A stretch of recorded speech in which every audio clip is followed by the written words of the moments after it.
Yeah, so I that's where it comes into play that I'm not a mathematician.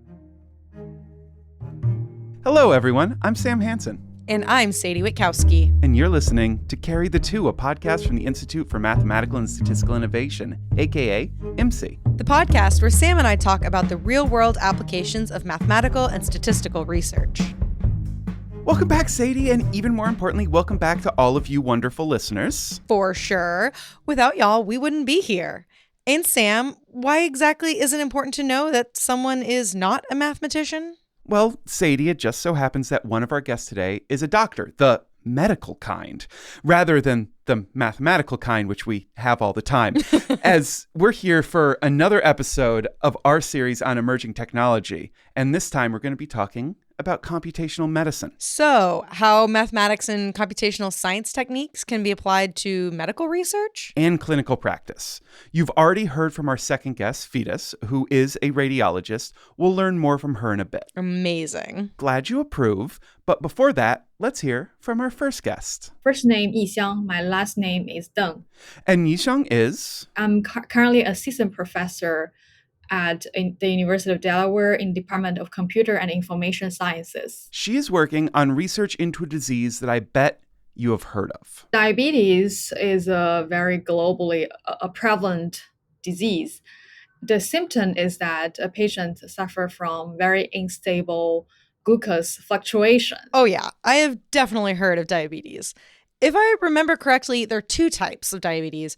Type 1 is where your body, specifically your pancreas, no longer produces sufficient insulin to manage blood sugar. And type 2 is where your body develops a resistance to insulin. Precisely.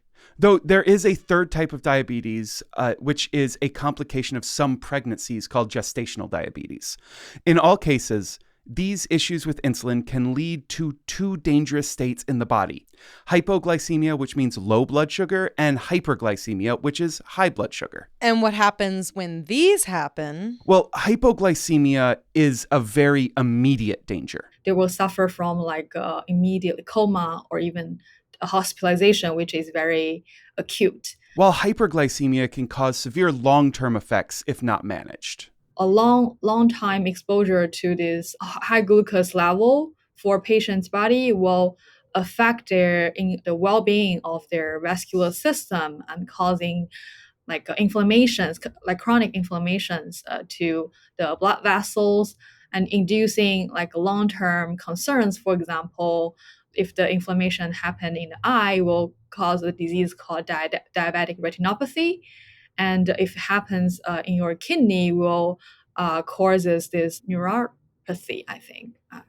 So basically it will affect the integrity of your vascular system. Okay, so we definitely do not want folks to be spending any time in these hypo or hyperglycemic states. Not at all. And thankfully, there are many treatments, from insulin injections to drugs like GLP-1 inhibitors and lifestyle modifications, that people with diabetes can use to help manage the disease.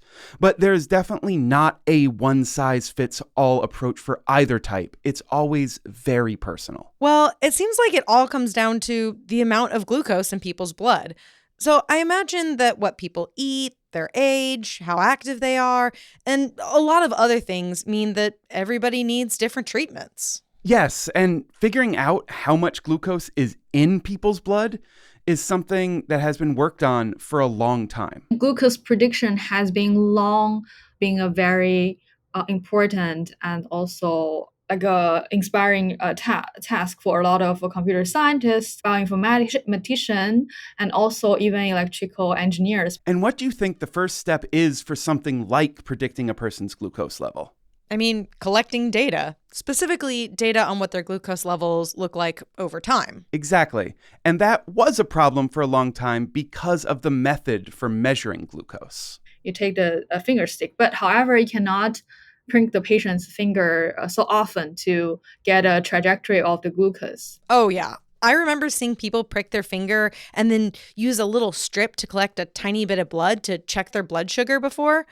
I can see how that would not be an effective way to collect a large amount of data over time. Yeah, I, for one, definitely would not want to have to make my finger bleed every few minutes, even in the name of science. which is why it's good that there are now continuous glucose monitoring devices. While they don't directly measure blood glucose, they are able to derive a good estimate of a person's blood sugar levels using the body's interstitial fluid. Cool.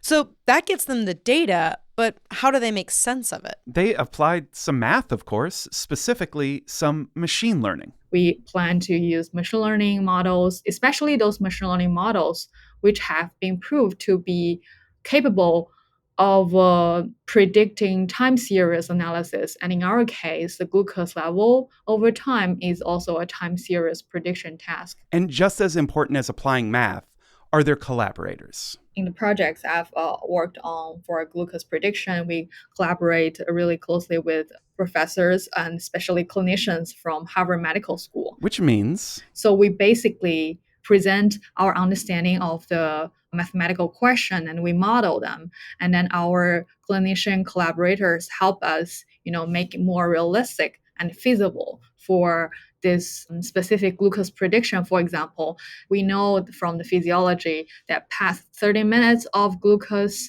from the CGM can be a powerful tool. And if it's longer than that, maybe it's less predictive.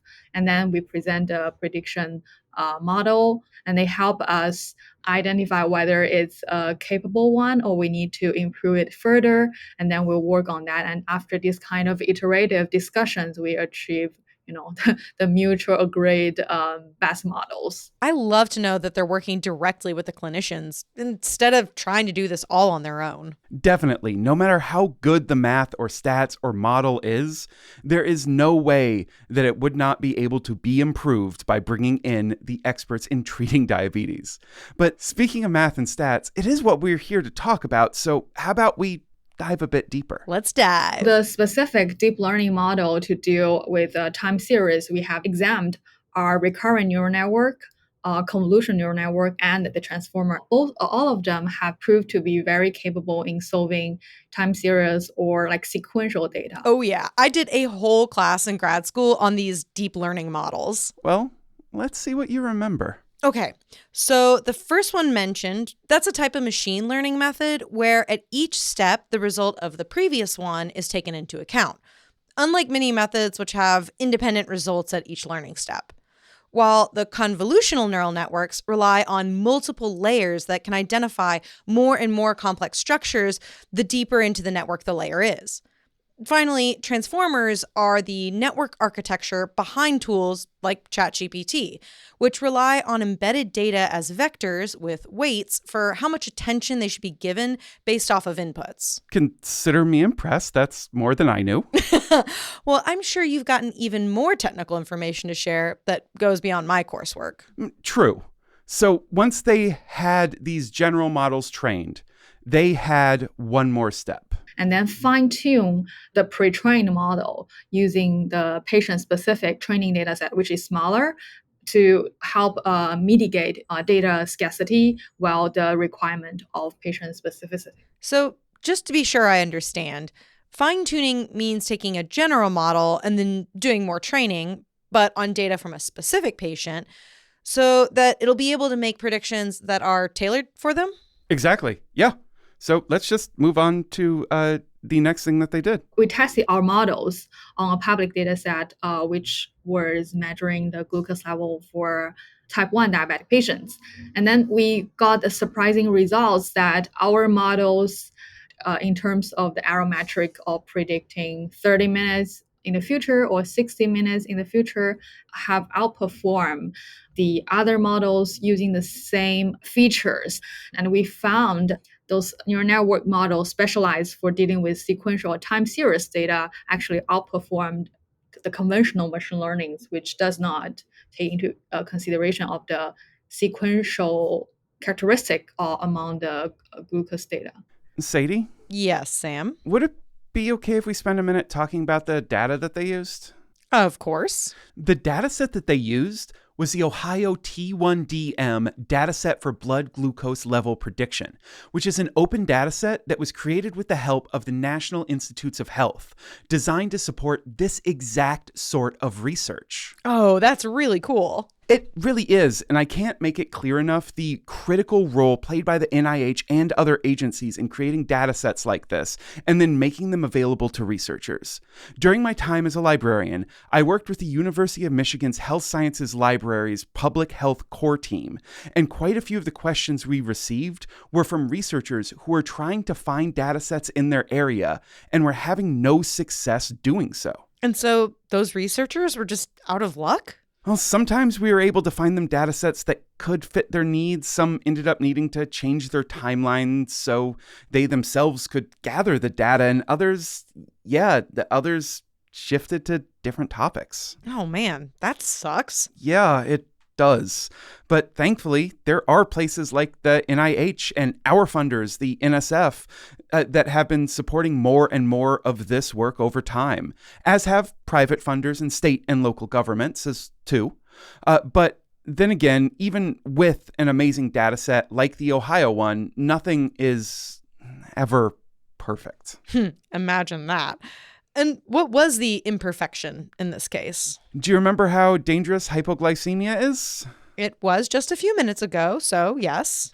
And do you think that diabetic patients also know this? Ooh, of course. So how often do you think in a data set that is following the glucose level for people in treatment for diabetes will very low blood sugar show up? Oh. Yeah. Our patients, right, because they know they're diabetic and they actually follow very well through the guidance of their physicians. So they have really low representation of the low glucose level, right, because they take drugs and they try to avoid taking too much, say, insulin or drug to lower glucose because that is super dangerous. This means that the out-of-range glucose in the dataset is biased towards hyperglycemia, which is totally normal. But it's a problem when it comes to training machine learning models, and that problem is called data imbalance. Yixing and her collaborators used a technique called data augmentation to address this issue. It's a very straightforward idea, is that we either synthesize more minority data, which is the low glucose samples, by adding noise to the existing data, or just repeating the data, or actually use some modern technique of data generation, or another technique in computer vision called mix-up. But basically, all of the techniques we have tried are trying the best effort to make the data set balance in terms of the training the model. And the augmentation clearly works since their models outperform the conventional ones. So now that they have models, what do they hope to do with them? Well, there is an ultimate goal. Artificial pancreas is almost like the ultimate goal for type 1 diabetic patients. That is a hell of a goal. Right? And some parts of it are ready right now. Wearable technologies of CGM and insulin pumps are really mature. It is the prediction and dosing that still needs to be more completely developed. After all, the worst case scenario is that you lose a robot, but we cannot afford losing a patient, right? Yeah, patients are quite a bit less replaceable than a robot. Quite a bit, or not at all. It's called an understatement, Sam. I know. and remember that each person is unique too. So for an artificial pancreas, Yishang and her collaborators want to use a fine-tuned data-driven glucose prediction model alongside a mathematical model of the patient's physiology driven by differential equations, which are tools that mathematicians often use to represent physical systems and their rates of change. They also want to incorporate some other data from the Ohio dataset to make things even more realistic. We employed a new technology called systems biology informed neural networks, which can be really powerful in incorporating data-driven model and physiological model and wearable data. Ooh, including the data from wearable devices like smartwatches and fitness trackers would help them incorporate things like physical activity. Exactly. Though for Yisheng, she doesn't think they are quite there yet when it comes to the model for how activity, especially athletics, impacts on glucose yet. What we did in our work is using heart rate as a rough estimate of the impact of exercise on the glucose levels. But to do it more accurately, we may need to collaborate with sports physiologists who knows better about how different sports will affect the glucose levels for not only normal people, but also diabetic patients. That makes total sense. And once they have that information, their models should be able to predict and dose insulin. Whoa, slow down, slow down. Remember, humans, not robots, which means at least for the foreseeable future. We don't automate, right? We recommend. Or in other words, Human collaborating with AI sounds like a promising intermediate point to achieve in the near future. For example, we can develop AI models to recommend insulin dosage, and patients can be the decision maker, right? Judging from their own experiences or feelings to do the final optimal decisions. Right. Keeping the patient in the loop. I like that. So do I, especially as they'll be able to feel things about their body and make predictions about their future actions that no machine could. Speaking of keeping humans in the loop, want to hear from a clinician about how computational and mathematical models are impacting their work? I would love to, but don't you think you should tell our listeners about another amazing podcast from the University of Chicago Podcast Network? Definitely. If you're enjoying the discussions we're having on this show, there's another University of Chicago Podcast Network show you should check out. It's called Big Brains. Big Brains brings you the stories behind the pivotal scientific breakthroughs and research that are reshaping our world. Change how you see the world and keep up with the latest academic thinking with Big Brains, part of the University of Chicago Podcast Network.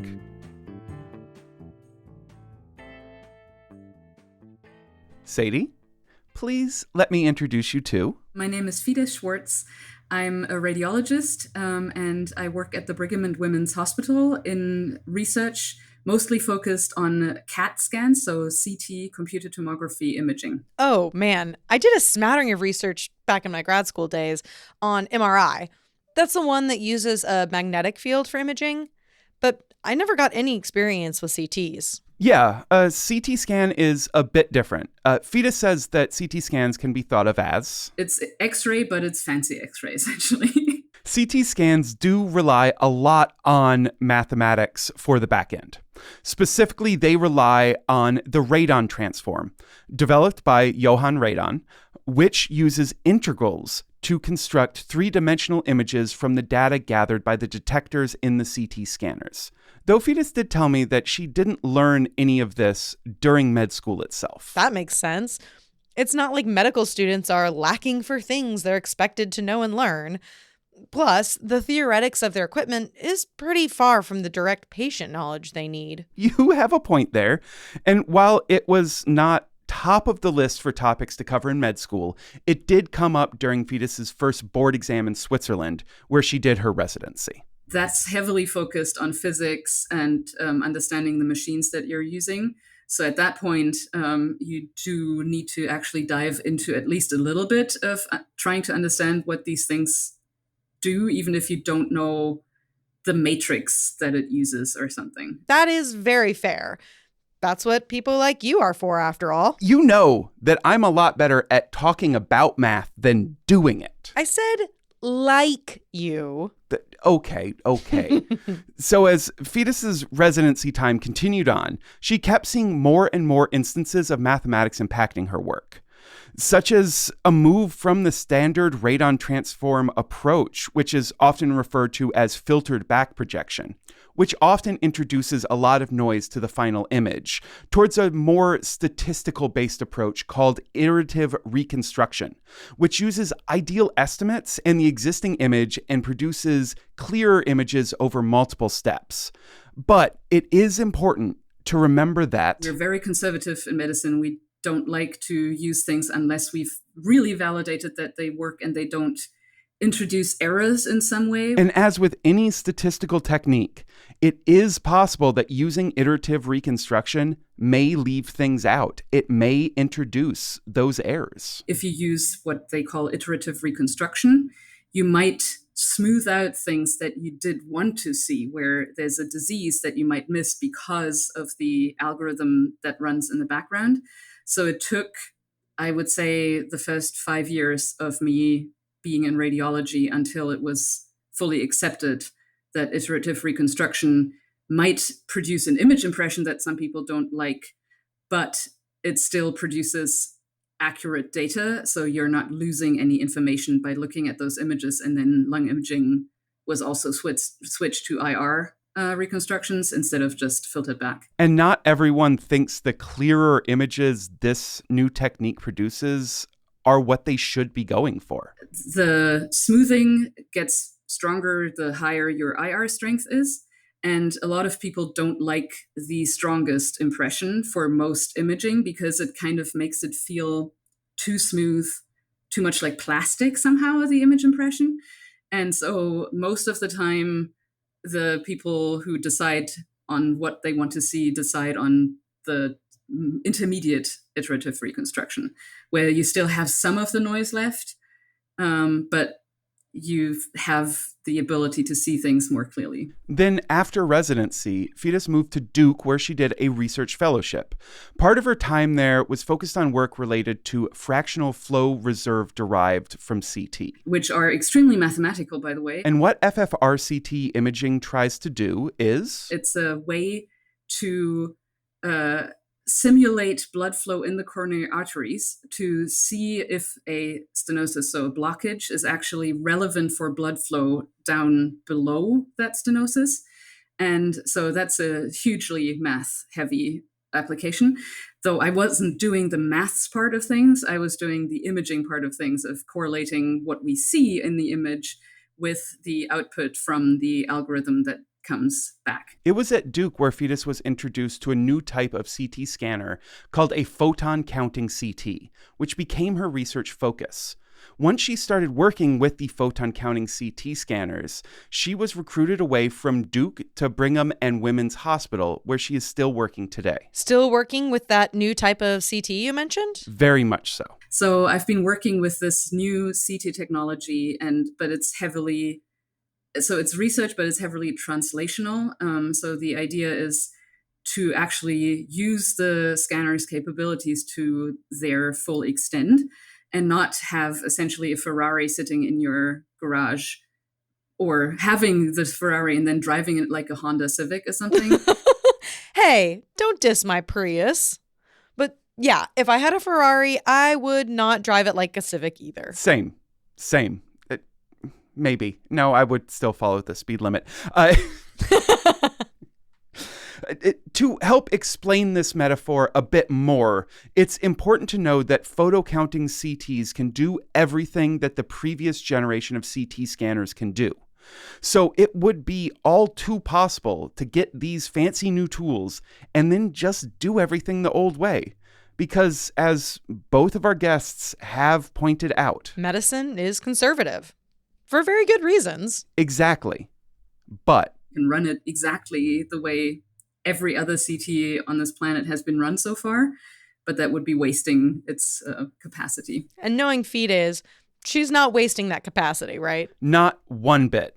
So the main difference between the photon counting CT and previous versions is in how it measures the photons that are detected. How did the older ones do it? The photons were translated into light and then into a cumulative electrical impulse. And so the newer ones are detecting the impulses at the individual photon levels then. That's right. And this allows for much better noise handling. You can then bin the photons based on their energy levels into different energy bins, and you can cut out what we call electronic noise. You can just say we're not using anything below 25 keV, so a certain energy level, reconstruct our images at all, because we consider that noise. Being able to filter out the noise at the individual photon level allows for a lot of things, especially better contrast with soft tissues, which can mean both more accurate images and lower doses of things like contrasting dyes. Fides mentioned her research being very translational.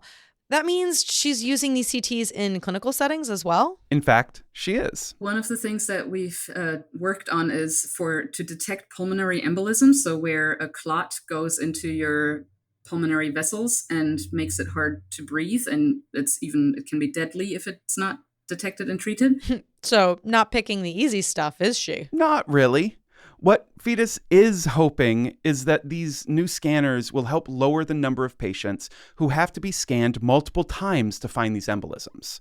Thankfully, this is a well-known CT task that uses a contrast dye, which means that the improved contrast allowed by the filtering should be useful, but only because of another computational technique driven by math. We can only do that, though, because we can reconstruct the images with what we call a lower monoenergetic reconstruction. Or in other words, the photon counting CTs allow for algorithms that produce the images to work with a more clearly defined and sensitive set of low energy measurements. And this helps. It does. So we had a rescan rate up to 3.8% for these exams in our system, which is not high in comparison to many other places, but it's still, you don't want to have 3.8% of patients have two chest CTs if you don't need to.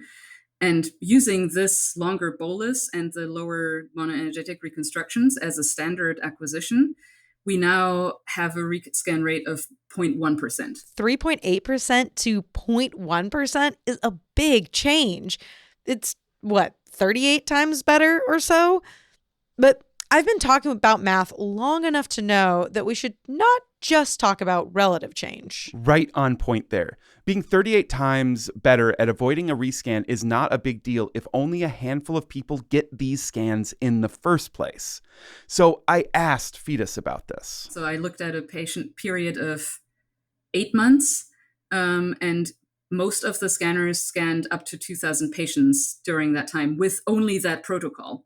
Not all of the patients scanned, just the pulmonary embolism detection protocol. So we have 13 scanners that I looked at. And so that's almost, at least let's say 8,000 patients that have had this protocol. And 0.1 versus 3% of that is quite relevant. I should say so. What would those absolute numbers be here, Sam? Well, if there are 8,000 people, then with the old methodology, around 304 patients would expect to be rescanned.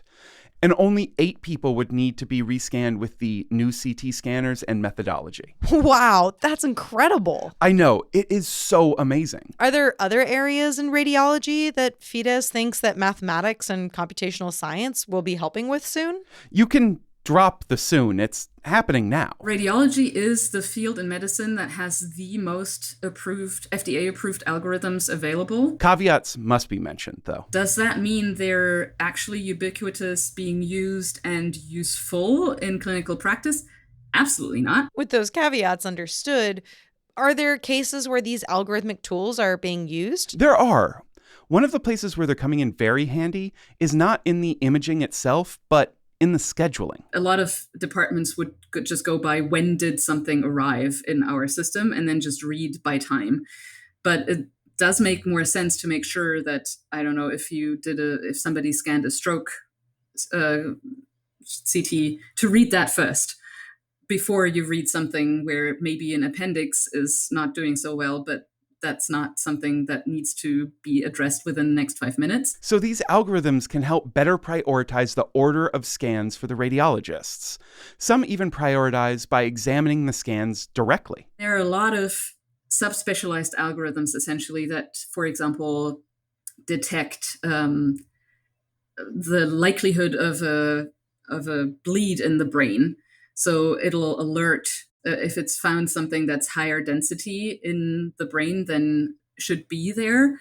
and gives the radiologist the option to review that scan earlier. Caveats continue to apply here too, of course. Is that always correct? No, but there are quite a few of those applications that are either already available or being used, and some of them can save time. And saving time is crucial. We have a massive shortage of radiologists everywhere, not just in the United States, absolutely everywhere, just because of the volumes of imaging that are supposed to be read. If there was any technology that could help reduce the workload for the few people that are available, it's not going to improve either. There's going to be fewer radiologists in the future. We know that. That would be great. Did she provide any examples of what one of these workload reduction tools could look like? And hopefully there will be things that automatically segment all lung nodules in a chest CT and then compares it to the priors and gives you something that you can just plug into your report and say, yes, none of these lung nodules have grown in the last 5 years. We're good. That would be one of the things that we would love. We're not there yet, but fingers crossed. Somehow I can already sense that you are somehow going to caveat this, even though it doesn't exist yet. You know me too well at this point. This time, the caveat is about making sure that we are not expecting the algorithms to do the work alone. There will still need to be radiologists. And if it meant that it was just checking a report that's been generated by the AI, I think the fact that somebody still has to check it and be responsible for it will not change for the longest time. Just like with the diabetes case, I really think that building these algorithmic tools with a human in the loop totally makes sense. I agree. There is real expertise and skill that can't be automated away, even if some others may not always see it that way. A lot of the non-specialty people who have talked about what AI can do in medicine, and especially radiology, were not aware of the level of complexity that's involved with actually reading these things. And a lot of things are actually weirdly easier for a human to learn because we can transfer our knowledge more easily. Don't forget to check out our show notes in the podcast description for more Yishang and Fetus, including links to their work we discussed in this episode. And if you like the show, give us a review on Apple Podcast or Spotify or wherever you listen. By rating and reviewing the show, you really help us spread the word about Carry the Two so that other listeners can discover us. And for more on the math research being shared at IMSI, be sure to check us out online at our homepage, imsi.institute. We're also on Blue Sky at imsi.institute, as well as Instagram at imsi.institute. That's IMSI spelled IMSI. And do you have a burning math question? Maybe you have an idea for a story on how mathematics and statistics connect with the world around us. Send us an email with your idea. You can send your feedback, ideas, and more to sam@imsi.institute. That's sam@imsi.institute. We'd also like to thank Blue Dot Sessions for the music we use in Carry the Two. Lastly, Carry the Two is made possible by the Institute for Mathematical and Statistical Innovation, located on the gorgeous campus of University of Chicago. We are supported by the National Science Foundation and the University of Chicago.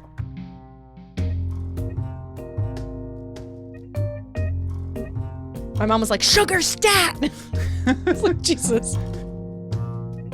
I need to make a change here because I'm not saying something factually correct. You're like, Yep, I actually. need to fact check myself. Predicting a glucose's person's Glucose's person's level. Glucose's person's level. As a yes. glucose, my person's level is about a 3. That was appropriately dismissive, right? Words are hard. Words are so hard. I hate them so much. I don't make my living on them at all. I was going to say, it's a good thing that's not what I have to do for life. I just see words and I'm like, Like, I'm going to I put can them put in them in a new order. Yeah, as long as all of them are there, it's fine. Just like we can't kill patients to study their brains. You know that I'm a lot better about talking about Talking about talking? You are a lot better about talking about talking. statistically significant. I don't know the R value, so I can't comment on that. You're like, I actually don't know. Let me try it again. Yeah. I'll try to be surprised in a new, different way. You gonna music us out? Boop, boop, boop, boop, boop. Boo!